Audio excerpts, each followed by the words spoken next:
దానికి గల కారణాలేంటి? ఎందుకు దేవుడు వారిని ఆశీర్వదించలేదు? ఎందుకు దేవుడు వారిని దీవించలేదు?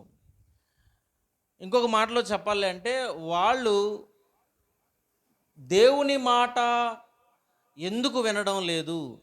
ఎందుకు దేవుని నుంచి వాళ్ళు వైదొలిగిపోయి వాళ్ళు ఇష్టానుసారంగా బ్రతుకుతూ వాళ్ళకు నచ్చిన ఆచారాలను, వాళ్ళకు నచ్చిన పద్ధతులను వాళ్ళు చేస్తూ వాళ్ళు ఇష్టానుసారంగా బ్రతుకుతున్నారు. ఒకసారి 8వ వచనం చదవండి. 8వ వచనం చదవండి. నేను వారికి నియమించిన త్రోవ నుండి త్వరగా తొలగిపోయి తమ కొరకు పోత పోసిన దూడను చేసుకొని దానికి సాగిలపడి బలినర్పించి, ఓ ఇశ్రాయేలు, ఐగుప్తు దేశము నుండి నిన్ను రప్పించిన నీ దేవుడు నేనే అని చెప్పుకొనిరును. రైట్. ఇశ్రాయేల్ ప్రజలు ఏం చేశారు అంటే దేవుడు ఏర్పాటు చేసినటువంటి పద్ధతిని, దేవుడు ఏర్పాటు చేసినటువంటి విధుల్ని ఉల్లంఘించారు. వాళ్ళు వాటి నుంచి వైదొలిగిపోయి వాళ్ళు ఇష్టానుసారంగా బ్రతుకుతున్నారు. రైట్. చూడండి, ఎప్పుడూ కూడా ఒక అవిధేయుడైనటువంటి వాడు ఆశీర్వదించబడడం అనేది బైబిల్లో ఎక్కడ రాసలేదు. అవిధేయుడైనటువంటి వాడు ఆశీర్వదించబడడం అనేది అసాధ్యం. మనకు అర్థమయ్యే భాషలో చెప్దాం. ఎవరైనా ఒక స్టూడెంట్ 10th క్లాస్ చదవలేదు, వాడు ఎప్పుడూ స్కూల్కి వెళ్ళలేదు. 8 నెలల కాల వ్యవధిలో వాడు ఒక్కరోజు కూడా స్కూల్కి వెళ్ళలేదు. వాడు 8 నెలలు ఇంటి దగ్గరే ఉన్నాడు, సైకిల్ వేసుకుని గాలికి తిరిగాడు. ఇప్పుడు 10th క్లాస్ ఎగ్జామ్స్ రాస్తే వాడు పాస్ అవుతాడా, ఫెయిల్ అవుతాడా? ఫెయిల్ అవుతాడు. ఎందుకు ఫెయిల్ అయ్యాడు? ఏమండి? వాడు స్కూల్కి వెళ్ళలేదు కాబట్టి, వాడు చదవలేదు కాబట్టి, వాడు టీచర్ గారు నేర్పించినటువంటి పాఠం నేర్చుకోలేదు కాబట్టి వాడు ఏమవుతాడంటే ఫెయిల్ అవుతాడు. ఇప్పుడు ఇక్కడ ఇశ్రాయేల్ ప్రజల పరిస్థితిని కూడా మనం చూసినట్లయితే వాళ్ళు అవిధేయులుగా ఉన్నారు కాబట్టి వాళ్ళు ఆశీర్వదించబడలేదు. అంటే దేవుడు వారికి చేసినటువంటి వాగ్దానాలని వాళ్ళు నెరవేర్చలేదు, వాళ్ళు పాటించలేదు, వాళ్ళు దానిని ఆచరణలో పెట్టలేదు. అందుకనే వాళ్ళు ఆశీర్వదించబడలేదు. చాలామంది ఇశ్రాయేల్ ప్రజల చరిత్రను చూసినట్లయితే వాళ్ళు వైదొలిగిపోయి దేవుని ఆజ్ఞలు ఉల్లంఘించి, దేవుడు కట్టడలను ఉల్లంఘించి వాళ్ళు ఇష్టానుసారంగా బ్రతికారు. ఒకానొక సందర్భంలో ఏమన్నారంటే, మాకు మోషే అవసరం లేదు, మోషే ధర్మశాస్త్రం అవసరం లేదు, మోషే నియమించినటువంటి నియమాలు అవసరం లేదు, మేము ఇవేవి కూడా పాటించము, అసలు ఈ దేవుడు మాకు వద్దు అని చెప్పేసి వాళ్ళు అనుకున్నారు. ఇన్ఫ్యాక్ట్ అక్కడ పనిచేస్తున్నటువంటి ఈ ప్రవక్తలు ఎవరైతే ఉన్నారో వాళ్ళని కూడా వీళ్ళు పట్టించుకోలేదు. ఇశ్రాయేల్ ప్రజలు వాళ్ళని కూడాను పట్టించుకోలేదు, మోషేని పట్టించుకోలేదు. ఏమండి? దాని తర్వాత మీరు పెద్ద ప్రవక్తల్లో చూసినట్లయితే యెషయాని పట్టించుకోలేదు, ఇర్మియాని పట్టించుకోలేదు, హెజ్కేలుని పట్టించుకోలేదు, ఆమోస్ని పట్టించుకోలేదు, యోవేలుని పట్టించుకోలేదు. ఇలా పాత నిబంధనలో ఉన్నటువంటి మోస్ట్ ఆఫ్ ద ప్రాఫిట్స్, ఎక్కువ శాతం ఉన్నటువంటి ప్రవక్తల మాటలు ఇశ్రాయేల్ ప్రజలు వినలేదు, పాటించలేదు, అంగీకరించలేదు. దేవుడు వారికి చెప్పినటువంటి మాటలు వాళ్ళు వినలేదు. అందుకనే వాళ్ళ ఆశీర్వాదాన్ని కోల్పోయారు. చాలామందిని దేవుడు శిక్షించాడు, చాలామందిని దేవుడు బహిష్కరించాడు, చాలామందిని దేవుడు వదిలిపెట్టేశాడు అన్నమాట. ఏమండి? ఇప్పుడు సంఘంగా మనం నేర్చుకోదగినటువంటి ప్రాముఖ్యమైనటువంటి విషయం ఏంటంటే, ఒకవేళ మన జీవితంలో అవిధేయత అనేది ఉంటే మనము కూడా దేవుని దగ్గర నుంచి ఆశీర్వదించబడం. ఒకసారి నా మాట చూడండి. దేవుడు మన దగ్గర నుంచి ఆశించేది, దేవుడు మన దగ్గర నుంచి కోరుకునేది ఏంటంటే విధేయత. అంతేగాని మనం ఇచ్చేటువంటి డబ్బులు, లేకపోతే మనం చేసేటువంటి పనులు ఎంత మంచిగా ఉన్నాయి, మనం వేసుకునేటువంటి బట్టలు, పై అలంకరణ ఇవేవో ఉన్నాయో వీటిని గురించి దేవుడు మనల్ని మెచ్చుకోడు. ఏమండి? నేను నల్ల చొక్కా వేసుకున్న దేవుడు నన్ను ఒకేలా చూస్తాడు, ఒకవేళ నేను తెల్ల చొక్కా వేసుకున్న దేవుడు, ఒకవేళ నా హృదయంలో దేవునికి విధేయత లేకపోతే నేను ఎటువంటి బట్టలు వేసుకున్న దేవుడు వాటిని పట్టించుకోడు. ఏమండి? కాబట్టి ఇశ్రాయేల్ ప్రజల జీవితంలో ఉన్నటువంటి లోపం ఏంటంటే, మొట్టమొదటిది వాళ్ళు దేవునికి అవిధేయులుగా ఉన్నారు. వాళ్ళు అవిధేయులుగా అసలు ఎంత ఘోరమైనటువంటి అవిధేయులుగా ఉన్నారంటే, వాళ్ళు ప్రవక్త మాటలను లెక్క చేయడం లేదు, ప్రవక్త మాటలను పట్టించుకోలేదు. ఒకసారి మీకు ఇర్మియా గురించి చెప్తాను. ఇర్మియా ఆయన ఏం చేశాడు అంటే, దేవుడు చెప్పినటువంటి మాటలను ఇశ్రాయేల్ ప్రజలకు తీసుకెళ్ళినప్పుడు ఒకసారి ఏం చేశారంటే, వాళ్ళు ఇర్మియాని తీసుకెళ్ళి గోతులో పడేశారు. ఇర్మియాని తీసుకెళ్ళి గోతులు పడేశారు. తర్వాత మరొక సందర్భంలో ఇశ్రాయేలు ప్రజలకు దేవుడు తను నేర్పించినటువంటి మాటలను తీసుకెళ్ళి చెప్పినప్పుడు ఈయన ఏం చేశారో తెలుసా? ఇర్మియాని వాళ్ళ సొంత బంధువులే, ఎవరో కాదు, సొంత కుటుంబ సభ్యులే ఏం చేశారంటే ఇశ్రాయేలు వంశంలో ఉన్నటువంటి వారు తీసుకెళ్ళి ఆయన చెరసాల్లో పెట్టారు, జైల్లో పెట్టారు. ఏమండి, తీసుకెళ్ళి అతన్ని జైల్లో పెట్టారు. ఇప్పుడు ఒక ప్రశ్న మనం అందరం ఆలోచిద్దాం. ఒకవేళ మనం దేవుడు పంపించినటువంటి ప్రవక్త మాటలు వినకపోతే దేవుని ప్రవక్తకి ఏమైనా నష్టం వచ్చిద్దా? దేవుని ప్రవక్తకి ఏమన్నా నష్టం వచ్చిద్దా? దేవుడు మోషేని కానీ, తర్వాత ఈ ఇర్మియాని కానీ, యెషయాని కానీ, దానియేలుని కానీ, ఈ ప్రవక్తలు ఎవరైతే ఉన్నారో వాళ్ళకి చెప్పినటువంటి మాటను వాళ్ళు చేశారు. ఇప్పుడు మారవలసినటువంటి బాధ్యత ఇశ్రాయేలు ప్రజల మీద ఉంది. వాళ్ళు మారలేదు. దానిని బట్టి దేవుడు మోషేకి తీర్పు తీరుస్తాడా, లేకపోతే ఇశ్రాయేలు ప్రజలకు తీర్పు తీరుస్తాడా? ఇశ్రాయేలు ప్రజలకే తీర్పు తీరుస్తాడు. ఎందుకంటే వాళ్ళు ప్రవక్త చెప్పినటువంటి మాటకి, ప్రవక్త చేసినటువంటి పరిచర్యకు వాళ్ళు ప్రతిస్పందించలేదు, వాళ్ళు స్పందించలేదు. వాళ్ళు వాళ్ళకి నచ్చింది చేశారే కానీ వాళ్ళు దేవునికి నచ్చింది వాళ్ళు చేయలేదు. దేవునికి నచ్చింది వాళ్ళు చేయలేదు. అయితే దేవుడు దాన్ని అభినందించలేదు, దేవుడు దాన్ని ఒప్పుకోలేదన్నమాట. ఒకసారి ఈ మాటలు చదవండి. సంఖ్యాకాండము 14వ అధ్యాయము, సంఖ్యాకాండము 14వ అధ్యాయము 8వ వచనం నుంచి మనం చదువుదాము. సంఖ్యాకాండము 14వ అధ్యాయం 8వ వచనం. యెహోవా మన యందు ఆనందించిన ఎడల ఆ దేశములో మనలను చేర్చి దానిని మనకిచ్చును, అది పాలు తేనెలు ప్రవహించు దేశము. సో దేవుడు ఏం చేశాడంటే, మీరు నా మాటలు విన్నారనుకోండి, నేను మిమ్మల్ని పాలు తేనెలు ప్రవహించేటువంటి దేశానికి పంపిస్తాను అన్నాడు. కానీ వీళ్ళు ఏం చేశారు? తర్వాత వచనం, 9వ వచనం. మెట్టకు మీరు యెహోవా మీద తిరుగబడి ఆ దేశ ప్రజలకు భయపడకుడి, వారు మనకు ఆహారమగుదురని వారి నీడ వారి మీద నుండి తొలగిపోయెను. యెహోవా మనకు తోడయ్యున్నాడు, వారికి భయపడకుడని ఆ సర్వ సమాజము వారితో రాళ్లతో కొట్టి చంపవలనని ప్రత్యక్ష గుడారంలో యెహోవా మహిమ ఇశ్రాయేలు మీదకి అందరికీ కనబడెను. అయితే వీళ్ళు వాళ్ళ ఇష్టానుసారమైనటువంటి పనులు చేస్తూ దేవుడు ఆజ్ఞాపించినటువంటి, దేవుడు వాగ్దానం చేసినటువంటి పాలు తేనెలు ప్రవహించు దేశానికి వెళ్లకుండా వీళ్ళు ఏం చేశారంటే యెహోవా మీద తిరుగుబాటు చేశారంట. ఏం చేశారంట? యెహోవా మీద తిరుగుబాటు చేయడం అంటే ఏంటి? దేవుడు చెప్పినటువంటి ఆజ్ఞలు, దేవుడు చెప్పినటువంటి కట్టడలు ఏవైతే ఉన్నాయో వాటికి వీళ్ళు విభిన్నంగా ప్రవర్తించారు, వాటికి వీళ్ళు వ్యతిరేకంగా ప్రవర్తించారు. అందుకనే దేవుడు చెప్పాడు ఏంటంటే, మీరందరూ కూడాను వాగ్దానం చేయబడినటువంటి భూమిలోకి వెళ్ళరు అన్నారు. వాగ్దాన భూమిలోకి ఎవరు వెళ్ళారండి? కేవలం 2 మనుషులు మాత్రమే వెళ్ళారు. ఎవరంటే, ఒకటి యెహోషువ, రెండోది కాలేబు. వీళ్ళిద్దరు మాత్రమే వెళ్ళారు, మిగతా వాళ్ళు వెళ్ళలేదు. చూడండి ద రిజల్ట్, ఫలితం ఏంటనంటే, ఒకవేళ మనం దేవునికి తిరుగుబాటు చేసినటువంటి ప్రజలుగా ఉంటే, ఏమండి, ఒకవేళ మనం దేవుని యొక్క మాటలు వినని ప్రజలుగా మనం ఉంటే ఏం జరిగిద్దంటే, మనం కూడా దేవుని చేత ఆశీర్వదించబడము, మనం కూడా దేవుని చేత సహాయం చేయబడ్డము. ఏమండి, ఆయన ఏం చేస్తాడంటే దీనులకు కృపను గ్రహిస్తాడు, ఆయన గర్విష్ఠులను ఎదిరించును. గర్విష్ఠులకు ఆయన వారి గర్వాన్ని అనుస్తాడు, దీనులకు ఆయన సహాయం చేస్తాడు, దీనులకు ఆయన కృపను అనుగ్రహిస్తాడు. కాబట్టి మొట్టమొదటి విషయం ఏంటనంటే, మనము దేవుడు చెప్పినటువంటి మాటలు, దేవుని సేవకుని ద్వారా, ఆయన వాక్యం ద్వారా చెప్పినటువంటి మాటలను వినడం అనేది మన ఆత్మీయ జీవితాలకు చాలా క్షేమాన్ని కలుగజేస్తాయి. ఏమండి, ఆత్మీయ జీవితానికి చాలా క్షేమాన్ని కలుగజేస్తాయి. ఇప్పుడు చూడండి, ఒక వైద్యుడు ఉన్నాడు, ఆ వైద్యుడి దగ్గరికి మనం వెళ్ళాము. మన శరీరంలో ఏదో ఒక పుండు ఉంది, అది చాలా రోజుల నుంచి ఉంది. అయితే డాక్టర్ గారి దగ్గరికి వెళ్ళినప్పుడు డాక్టర్ గారు అన్నారు, ఇప్పుడు నేను చూసి ఏం పర్వాలేదా, తగ్గిపోతే వెళ్ళన్నాడు.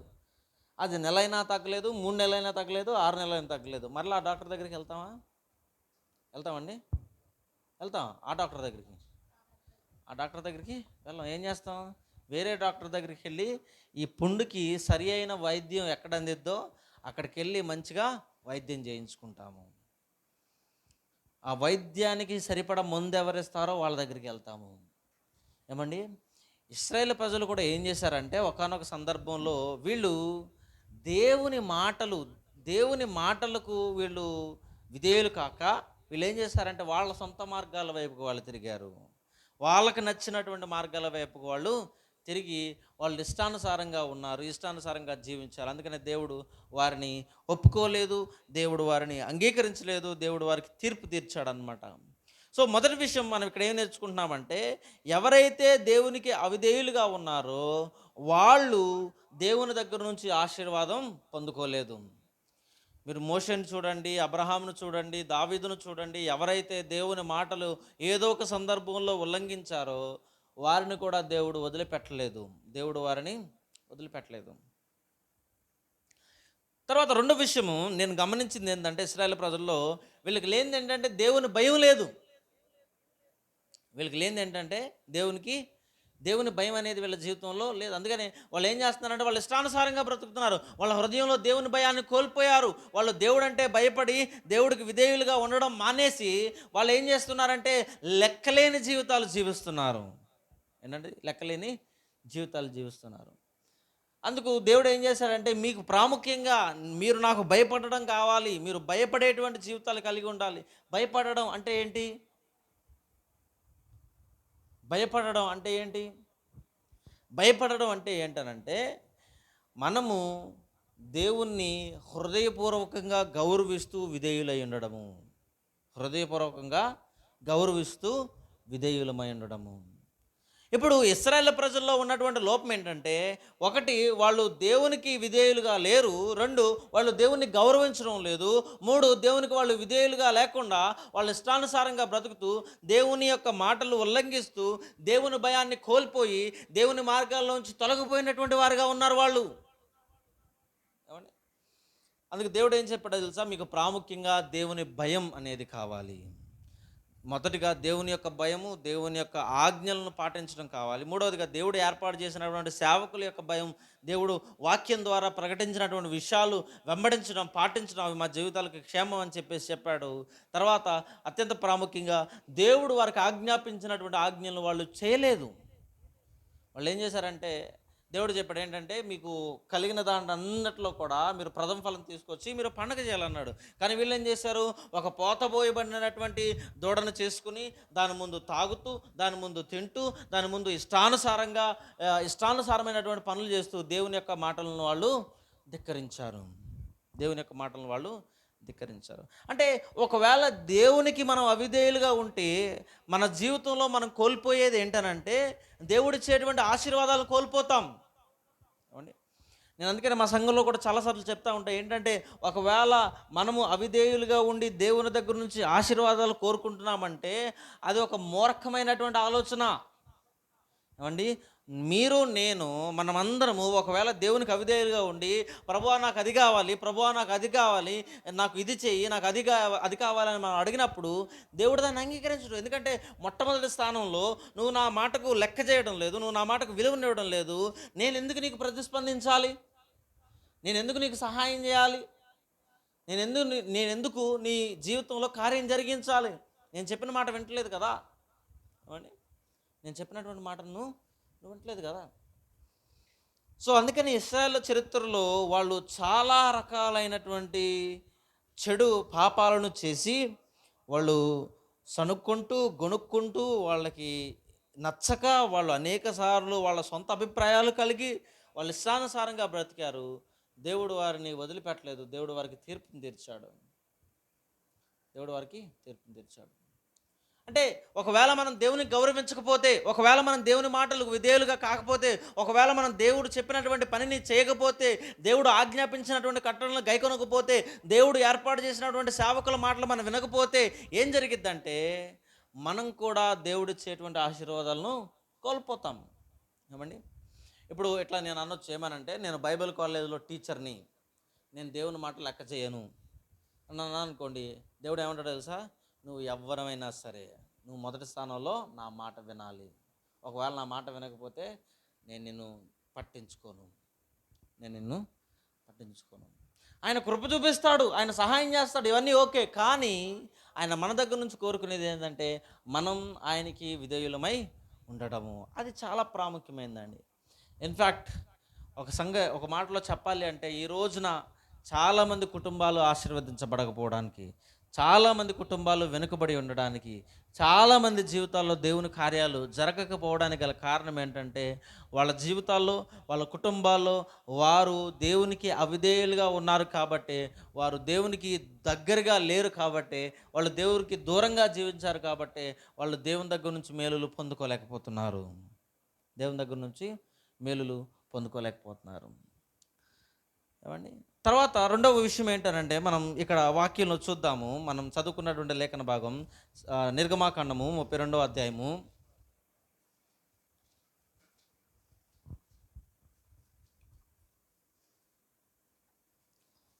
9వ వచనము.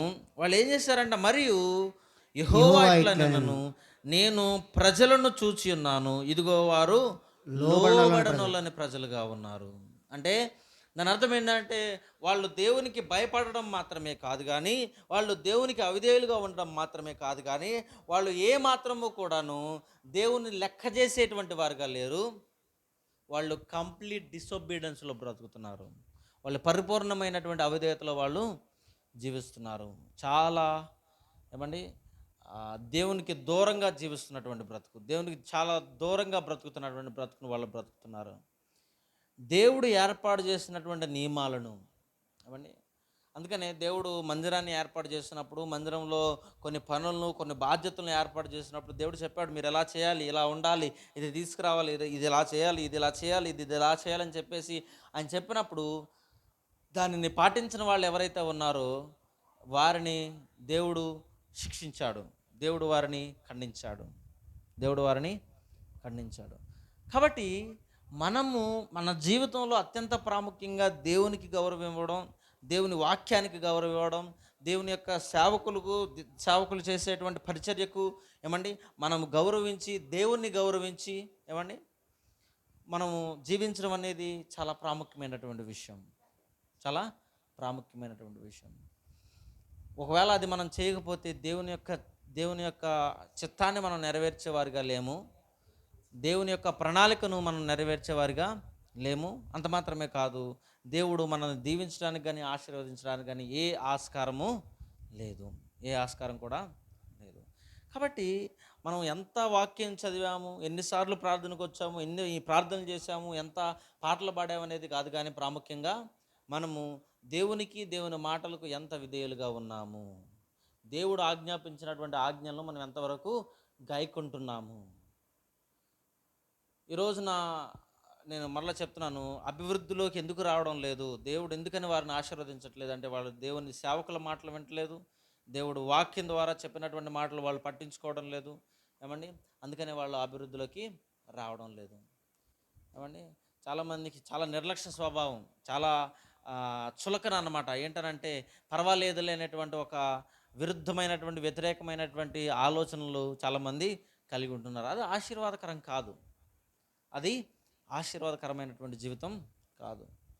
ఒకవేళ మనం దేవునికి అవిధేయులుగా ఉంటే మనల్ని ఎవరో కూడా కాపాడలేరు, ఒకవేళ మనం దేవునికి అవిధేయులుగా ఉంటే ఎవరో కూడా మనల్ని రక్షించలేరు. కాబట్టి మీ హృదయాలను ఈ విషయం ఈరోజు పొద్దున్న అడగండి, ఏంటి, నేను నా హృదయంలో దేవునికి విధేయుడిగా ఉన్నానా, దేవుని మాటలు నేను పాటించి తూచా తప్పకుండా జరిగించేవాడిగా ఉన్నానా. ఒకవేళ నేను అవిధేయుడిని అంటే దేవుడు నన్ను ఏమాత్రము కూడాను క్షమించడు. కాబట్టి మనము దేవుణ్ణి అడుగుదాము, దేవుని కృపను అడుగుదాము, దేవుని సహాయాన్ని అడుగుదాం. దేవుడు ఈ కొద్ది మాటలు మన ఇంట్లో దీవించి ఆశీర్వదించును గాక. ఆమెన్. చిన్న ప్రార్థన చేసుకుందాం, కళ్ళు మూసుకోండి.